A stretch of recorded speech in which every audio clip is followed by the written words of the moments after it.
Voy a hacer como una explicación de los puntos centrales de la reforma, que en caso de ser aprobado se verían, digamos, en este tiempo de 4 años, que es lo que nosotros podríamos alcanzar a estar, el presidente Gustavo Petro, para un proceso eventual de implementación en caso de que el Congreso de la República, ojalá pues en nuestro deseo, lo apruebe. Básicamente nosotros partimos de que se hace una reforma a la salud porque los sistemas de salud necesitan evolucionar. Después de la pandemia, en el mundo entero se ha desatado una discusión sobre los sistemas de salud. Latinoamérica aportó un número alto de mortalidades y en el caso colombiano, la mayoría de muertes en la pandemia por COVID fueron en estrato 1, 2 y 3. De acuerdo al DANE, más de 150.000 fallecimientos. Tenemos un rezago, o tuvimos un rezago en la vacunación, en lo que yo denomino la Colombia profunda.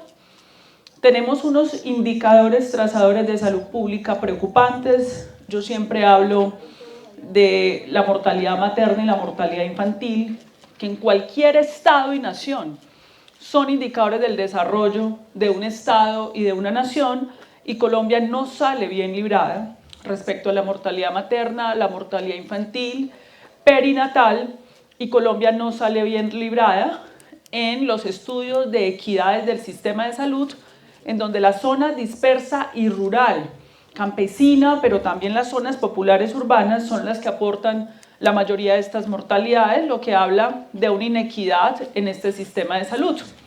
Sin embargo, esto no solamente tiene que ver con que hay un problema de inequidad estructural que no corresponde al sistema de salud, sino que el sistema de salud concentró la oferta y la prestación de servicios en las grandes ciudades y en ciertas zonas de las grandes ciudades.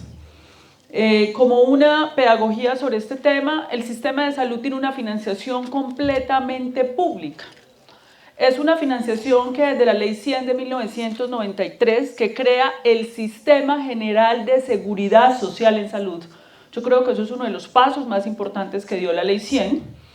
En ese Sistema General de Seguridad Social se dijo que la salud se financiaba por recursos del presupuesto general de la Nación y por recursos para fiscales, de aportes, de cotizaciones de trabajadores y de empresarios en menor medida, porque ahí hubo una reforma tributaria que le quitó un aporte importante a la que hacían los empleadores.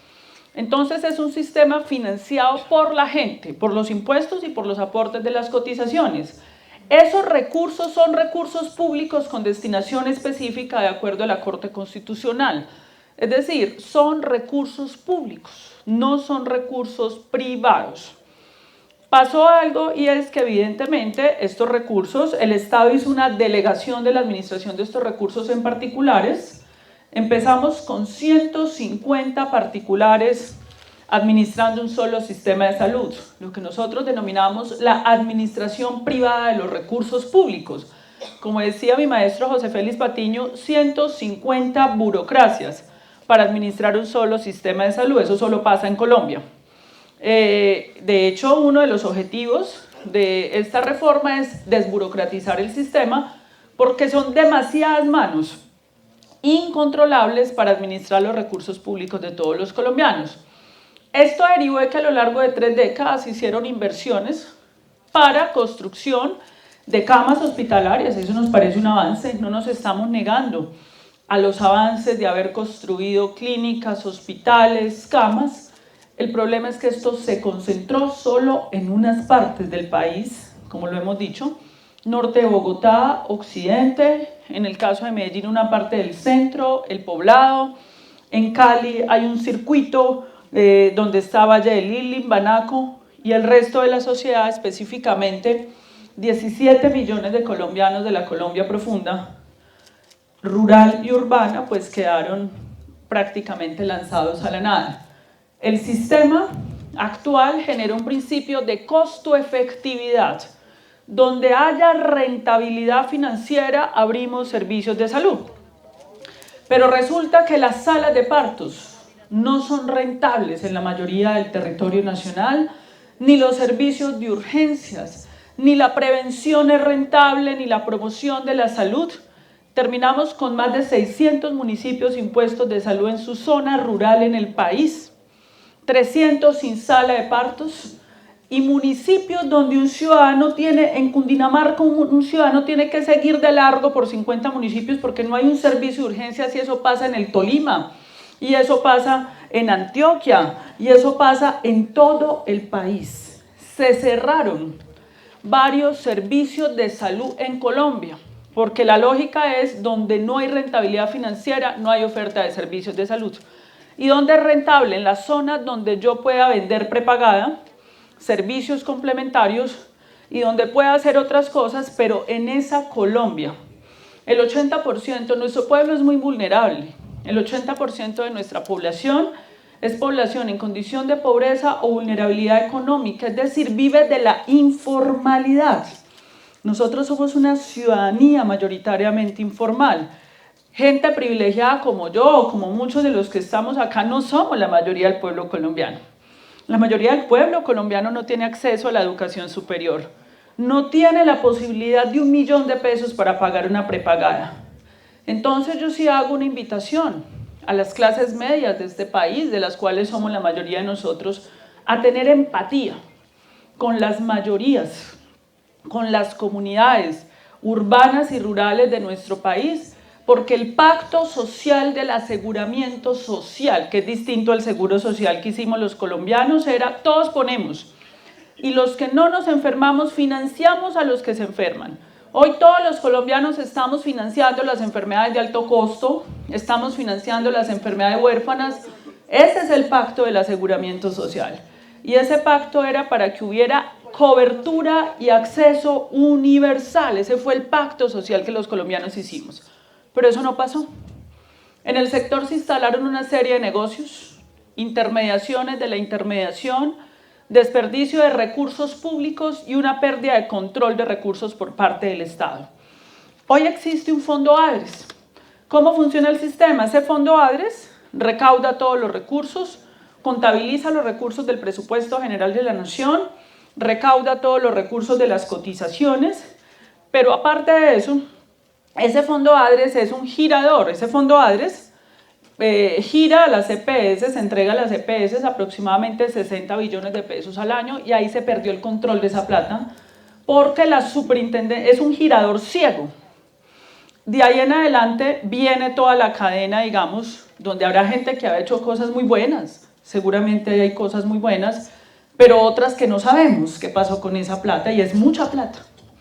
La Superintendencia de Salud luego hace vigilancia con base al autorreporte de los particulares respecto a eso. Entonces, ¿qué control de los recursos públicos va a haber ahí?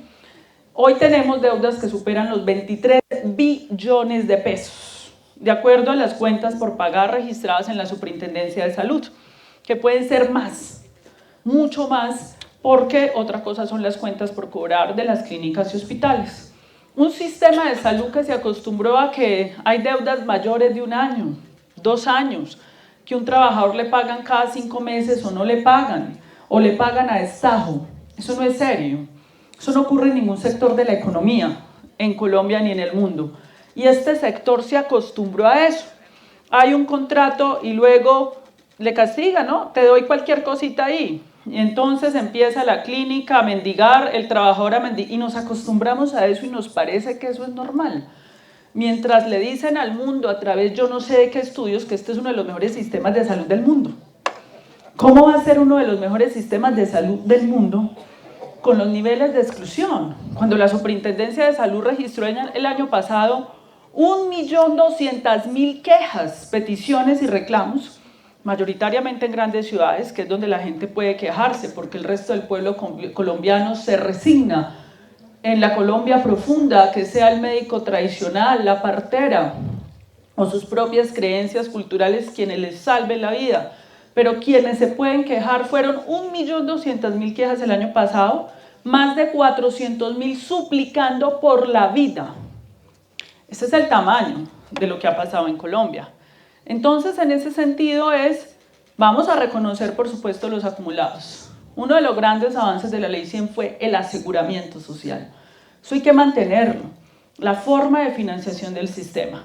Pero el sistema necesita una redistribución equitativa de ese gasto público para que haya justicia social en Colombia. Lo que yo he dicho es, no tiene por qué generar odio, no tiene por qué generar polarización, que lo que pretenda el presidente Gustavo Petro es que un bebé, un niño, un adulto mayor puedan vivir, nacer dignamente en Colombia, en condiciones dignas tanto en el Pacífico como en las zonas más de mayores ingresos de las ciudades.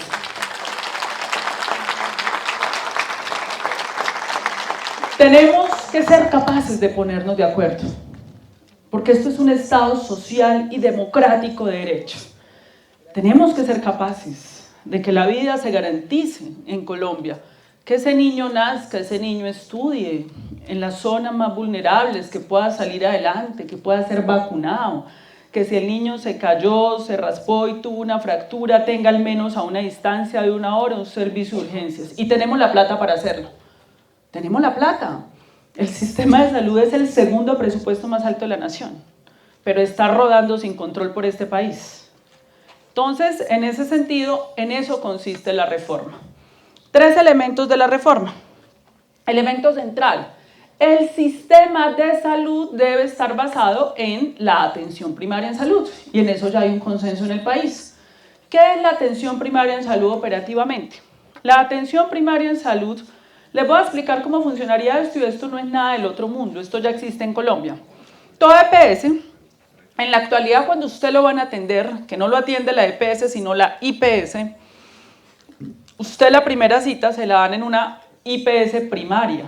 Eso es lo que nosotros denominamos CAPS, no es nada distinto a esa IPS, clínica primaria, ese centro de salud donde usted va, donde el médico general. Ningún sistema de salud del mundo, ni el actual, usted va y pide directamente una cita con el especialista. Usted tiene que ir a un nivel primario, que ya existe en Colombia, pero que no está organizado. Entonces nosotros estamos hablando de organizar el sistema de salud en centros de atención primaria en salud. ¿Cuáles son esos centros? Así funcionan los sistemas de salud de la Unión Europea. Por ejemplo, esos centros de atención primaria en salud en 800 municipios de Colombia, donde lo único que hay es el hospital público de primer nivel, allí es el hospital público de primer nivel, es la puerta de entrada al sistema. En las grandes ciudades son las IPS privadas primarias, lastimosamente concentradas solo en el norte, en el caso de Bogotá.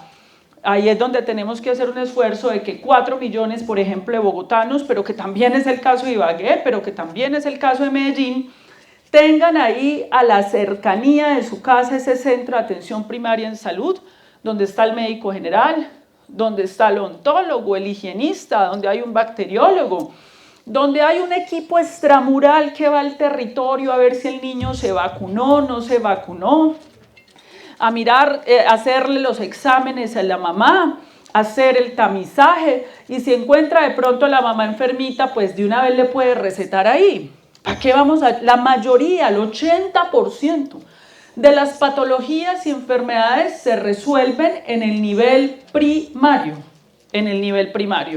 Esa es la aspiración que tenemos. Eso implica una inversión pública fuerte, porque nosotros tenemos que volver a reabrir esas salas de parto, reabrir esos servicios de urgencias.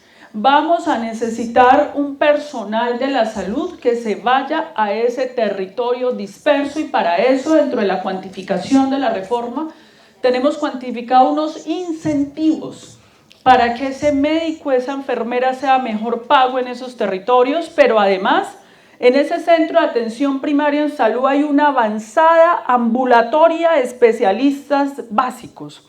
En el caso de La Guajira, sería un ginecólogo y un pediatra, porque tenemos un problema ya de mortalidad infantil por desnutrición, pero en Caldas, por ejemplo, sería la salud mental, es decir, hay una avanzada ambulatoria de los especialistas en ese centro de atención primaria en salud que va a resolver allá, porque es que en el actual sistema no hay prevención ni detección temprana, sino que cuando usted llegó, el diabético ya llegó fue a la amputación, o ya llegó fue a la diálisis. Tenemos que evitar que se ocurra, pero además, a partir de esos centros de atención primaria en salud público-privado mixtos, se hace el trabajo de los determinantes sociales de la salud.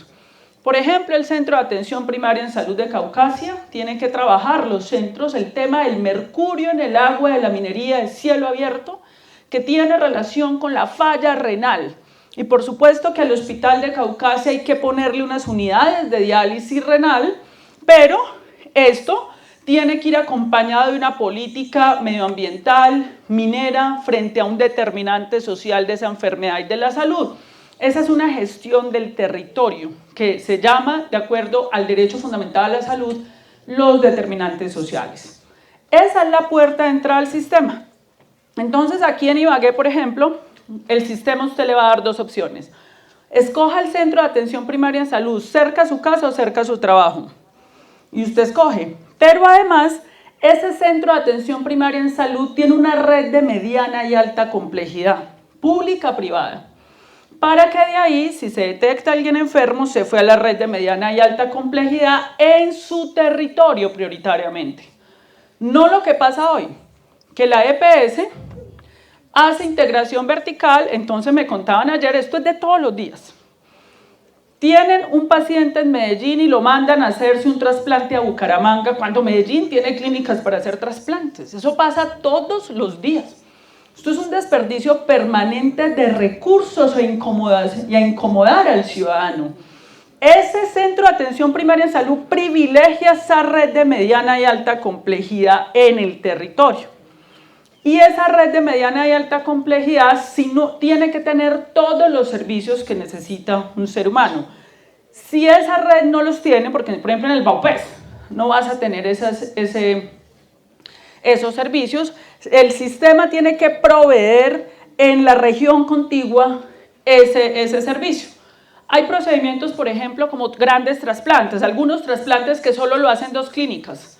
Si un paciente necesita 2 trasplantes, el centro de atención primaria en salud lo tiene que mandar a esa clínica. Aquí en este nuevo sistema no va a haber más filas. El centro de atención primaria en salud va a tener un personal administrativo que es el que busca la cita con la orden del médico. Ese administrativo busca la cita. No queremos ver adultos mayores ni gente enferma haciendo filas para autorizaciones. Eso no existe en el mundo. Las autorizaciones no existen. Eso se lo inventaron en Colombia para hacer una contención del gasto. Con la orden del médico se va y se hace el procedimiento. Ya con los médicos, doctora Alma Patricia, presidenta del Colegio Médico del Tolima, con la orden del médico, ya los médicos tenemos que generar unos mecanismos de autorregulación, van a haber unas auditorías ya después sobre la orden médica, pero no a costa de la vida del paciente.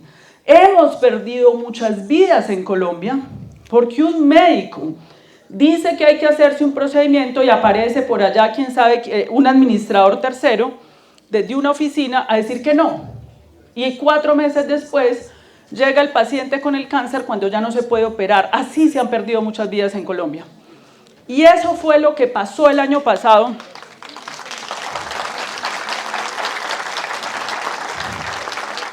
Ahora, ¿de dónde se financia? Es que el sistema tiene los recursos, solo que aquí se desperdicia mucha plata. El sistema. Entonces, ¿qué vamos a hacer para financiar eso que llamamos ese nivel primario? Que son los equipos extramurales, el personal básico de salud en todo el territorio nacional. No necesitamos recursos adicionales, son los propios recursos del sistema de salud. Los sistemas de salud en el mundo invierten el 30% de su presupuesto en lo primario. En Colombia vamos a empezar con el 20% y vamos aumentando paulatina y gradualmente hasta llegar al 30%. Cuando el Congreso de la República tiene 5 artículos para habilitar esos recursos, para empezar a desplegar esto en todo el país, imagínense cómo se va a beneficiar la comunidad y la ciudadanía, con lo público y con lo privado. Eso no tiene ningún problema y es un presupuesto estándar por oferta. Esto se financia fijo, directamente, no es por venta de servicio ni facturación, sino fijo, directamente con ese personal de la salud formalizado. Ahí vamos a salvar muchas vidas en Colombia. Paralelo a eso, el ministerio, de acuerdo a la reforma, organiza la red integral, integrada en todo el territorio. ¿Por qué tiene que ser el Ministerio de Salud? Porque usted lo conoce muy bien en el Tolima, la división político-administrativa no define el desplazamiento de nuestro pueblo. Nuestro pueblo permanentemente su vida transcurre en unos límites que supera el departamento. Entonces algunos salen por el Huila, otros salen por Risaralda, otros por Ibagué.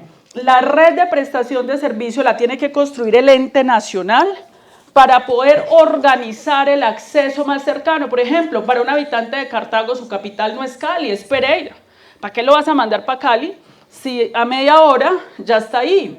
En Caucasia sales por Montería. Entonces, la nación tiene que organizar en una planificación de la salud pública, de la prestación público-privada, todo eso. Eso no se puede organizar con base a negocios. ¿Dónde es que tengo yo mi negocio? No, no más eso con la vida de los colombianos. Eso se tiene que organizar en beneficio de por dónde se desplaza nuestra comunidad.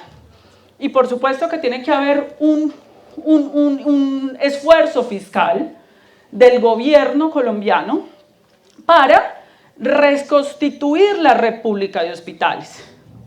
Porque hay zonas dispersas donde solo llega el hospital público. Ya se decidió con el ministro de Hacienda y el presidente que se va a reconocer 3.5 billones de la deuda de los hospitales públicos por vigencias futuras. El aporte que hará este gobierno a ese hospital público para remodelarlos, para organizarlos, para que salden las deudas con los trabajadores y para que se amplíen allí donde lo privado no llegó. Hay un presupuesto que habilitaría el Congreso de la República en ese proyecto de ley. Segundo elemento de la reforma, pagador único. Tenemos un sistema donde hay un manejo privado de recursos públicos. Aquí de manera gradual y progresiva vamos a recuperar el manejo público de los recursos públicos. Hoy las clínicas y los hospitales facturan a una EPS. A futuro la idea es que la red facture directamente al ADRES y el ADRES les paga. Eso va a requerir una capacidad tecnológica del ADRES para que tenga un sistema de información público donde todos los ciudadanos vamos a ver los giros y las transacciones. Eso no lo podemos ver hoy. Hoy nadie sabe cuáles son las transacciones, acuerdos de proveedores que se está haciendo con los recursos públicos de los colombianos. No lo sabemos. El tema de medicamentos, por ejemplo, quienes compran los medicamentos no es el Ministerio de Salud, son las EPS. Hay contratos permanentes entre operadores logísticos y entre EPS que no conocemos, no sabemos cuáles son las transacciones. Imagínense lo que ha pasado en 3 décadas en este país. No lo sabemos. Por ahí anda circulando un video de semanalmente nos sacan uno para descontextualizarnos que supuestamente nosotros negamos una compra de medicamentos de transnacionales farmacéuticas. El Ministerio no tiene la competencia para decidir eso. El Estado perdió el control hasta de eso, de poder decir compren aquí, hagamos una compra descentralizada. Imagínense lo que pasó en Colombia. Entonces aquí es un pagador único que gradualmente, con tecnologías de información, para eso ya tenemos la asesoría de la Organización Mundial de la Salud. Así funcionan la mayoría de sistemas de salud en el mundo. En ningún sistema de salud en el mundo 150 burocracias manejan un solo sistema de salud. Es un pagador único que paga al que a futuro las clínicas y hospitales le facturan y paga. Ya, eso es más sencillo. Con una junta directiva tripartita, no es el estatismo. Aquí viene el sector privado a ser parte de esa junta directiva de ese ADRES a futuro. El empresariado de Colombia, los trabajadores y el gobierno serán parte de esa junta directiva y ese ADRES va a ser, esos pagos se hacen directamente desde Bogotá. Va a haber una desconcentración de ese ADRES, no descentralización, desconcentración. En esa desconcentración del ADRES, lo que va a haber es que el ADRES se especializa en el Tolima como sistema de información y todos los ciudadanos de Tolima y Ibagué van a poder ver en un sistema de información cuáles son los pagos que está haciendo a las clínicas y hospitales y a la red de prestación de servicios del Tolima. Es una manera, digamos, de control anticorrupción, de control social político, porque el proyecto de ley crea el Consejo Nacional de Salud, el Consejo Departamental de Salud y el Consejo Municipal. Esto no nos lo inventamos nosotros, esto lo tenía la Ley 100, donde van a participar las organizaciones a nivel nacional para acompañar al Ministerio de Salud a las secretarías de salud en las decisiones de política pública. Este es un sistema que tiene que ser legítimo de la gente, donde la gente hace un control social, donde la gente puede llamar al director del ADRES: ¿por qué le giró esto a esta clínica? ¿Por qué le giró esto a este hospital? Es un control anticorrupción, pero aparte de eso habrán unas auditorías externas médicas a clínicas y hospitales y una regulación tarifaria. El sistema de salud actual no tiene regulación tarifaria. La EPS reside ahí, yo me contrato a mí mismo en mi integración vertical, me pago a lo que yo quiera. Eso no es viable. Es un sistema que así no puede ser viable. Aquí va a haber una regulación de tarifas y el auditor lo que va a hacer es pagar contravaloración de tarifas. Eso va a hacer que el sistema tenga mayor sostenibilidad fiscal, no a costa de la gente, porque aquí la sostenibilidad fiscal la han querido lograr yéndose en contra del enfermo, del trabajador, precarizando al trabajador, poniendo al enfermo a esperar para no hacerle sus exámenes y su atención. No es en contra de la gente que vamos a lograr la sostenibilidad fiscal del sistema. Lo logramos con estos mecanismos, con una regulación de precio de medicamentos que vamos a seguir en Colombia, frente a las poderosas transnacionales farmacéuticas. Hubo gobiernos en este país que se fueron contra la gente para defender nuestros intereses. Nosotros nos vamos con la gente para enfrentar esos otros intereses. Por eso también nos atacan y nos insultan todos los días. Entonces, en ese sentido, esos son los tres elementos. Bueno, y el tercer elemento de la reforma es régimen laboral especial para los trabajadores de la salud, con contrato laboral, sin tercerización OPS. Lo vamos a hacer progresivamente.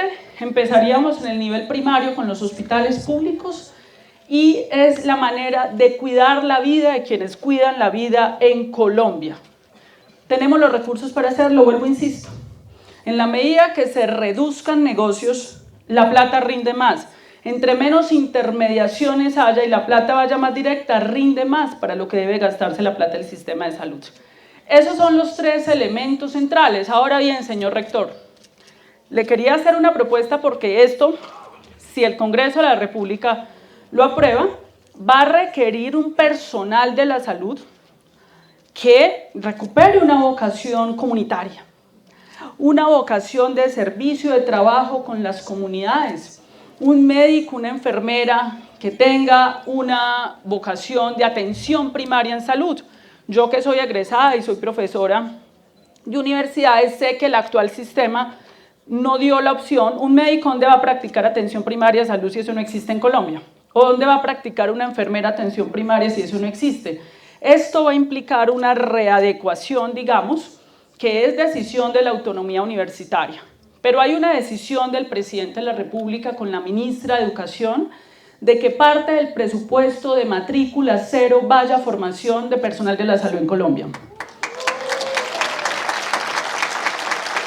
Y allí queremos invitar a la Universidad del Tolima para que hagamos una propuesta concreta de qué personal de la salud tenemos que formar con la financiación del presupuesto de matrícula cero y que las universidades públicas nos apadrinen jóvenes, muchachos y muchachas de la Colombia profunda, del Amazonas, del Guainía, del Chocó, del Pacífico, de Providencia, de San Andrés, para que esos jóvenes puedan formarse como enfermeros, como médicas, como especialistas y podamos hacer ese trabajo de la mano de las universidades públicas. Le hago esa invitación a nombre del presidente y la ministra. Próximamente vamos a estar convocando a los rectores de nuestra universidad pública para que nos sentemos a trabajar a ver cómo vamos a construir ese proceso de matrícula cero. Entonces, muchas gracias. Esta es un poco la presentación que tenía para hacerles.